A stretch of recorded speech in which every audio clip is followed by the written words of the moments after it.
Hi everyone, I'm Xavier KS and welcome to my channel Inspo English. After the 10 very commonly used Latin expressions, here I am with a new topic in grammar, and that is phrase and clause. I think these terms are very familiar to you, but it is very important basic grammar. So what is a phrase and what is a clause? Let's see. See, I have prepared a comparative chart between phrase and clause. Let's see. Phrase is a group of words. Clause is also a group of words. A phrase has no subject and predicate of its own. Now, by this time you know what is subject and what is predicate. That's why I completed that one first. Here I am using that so that you will easily follow it. Okay. So a phrase has no subject and predicate of its own, whereas a clause has its own subject and predicate. Always a clause has its own subject and predicate. When we come to the example, it will be very clear to you. Okay.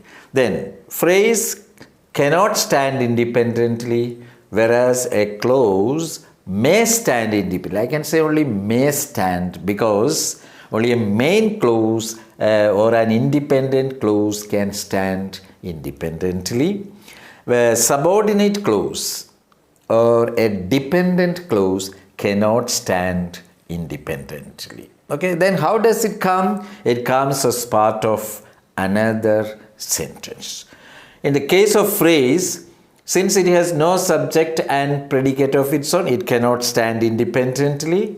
It also comes as part of a sentence. Here I said part of another sentence. That means there are two sentences. One main clause and the other one is subordinate. We will come to the example and it will be very clear to you then.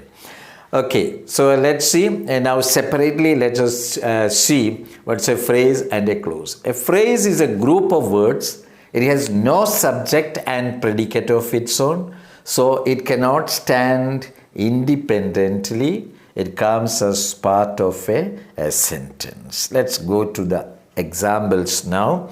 Last day we saw what is the expansion of EG, Exempli Gratia, for the sake of understanding or by way of example. That's the meaning of it. Okay.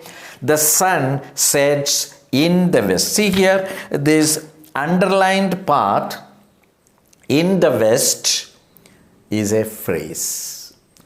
You just forget the first part, the sun sets, and consider only in the west. It gives us some sense, of course, because when we see west, naturally the four directions come into our mind: east, west, north, south. But actually we don't get a complete idea if I say just in the west. Something is there in the west, that's all. But when it comes as part of this sentence, it gives us a complete sense. Okay, the sun sets in the west. So it has an existence only as part of a sentence. Another example, we are at the airport. See the underlined part, at the airport. That gives us some sense, but doesn't give us a complete sense. So that type of a group of word is known as a phrase. Okay, we are at the airport. It comes as part of the sentence. I shall do it as soon as possible. This as soon as possible is a phrase that comes as part of I shall do it. Okay, as soon as possible alone doesn't give us a complete sense, but it adds to the meaning of the sentence, I shall do it, and its existence is only as part of the sentence. Now let's go to a clause. What is a clause? A group of words. It has always its own subject and predicate. I said it may stand because only a main clause or an independent clause can stand independently. subordinate clause or a dependent clause, from its title itself, it's clear. It's dependent. It cannot stand independently.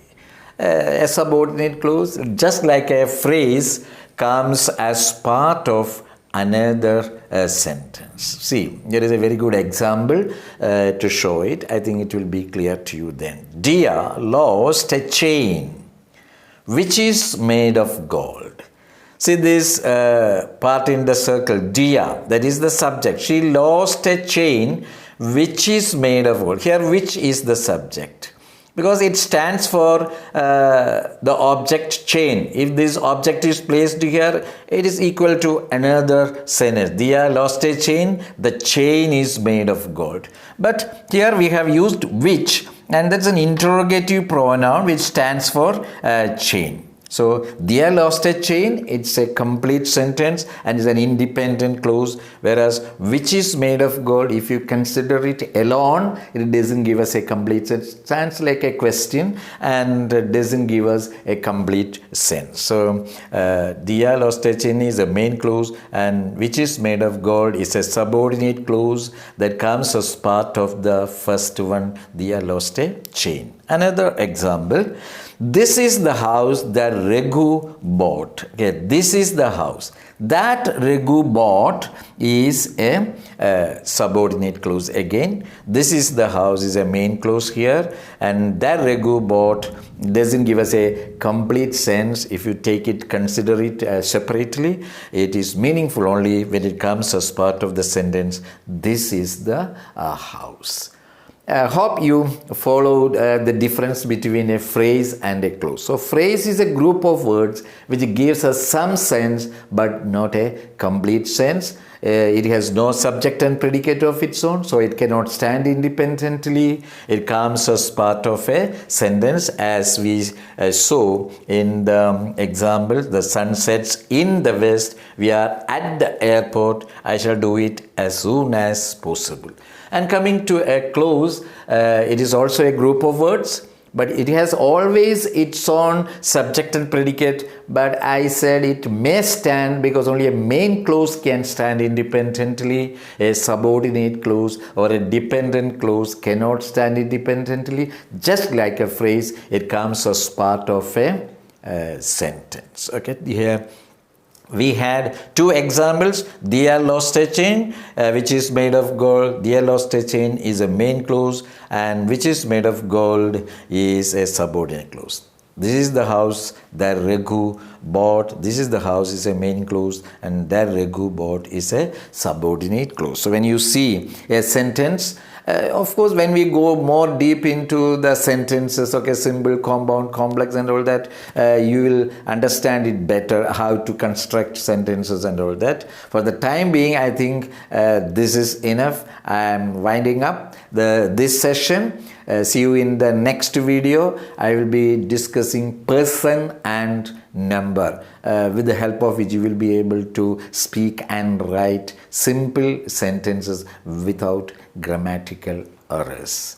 Okay, so thank you for watching. Don't forget to view, share and subscribe. Thank you.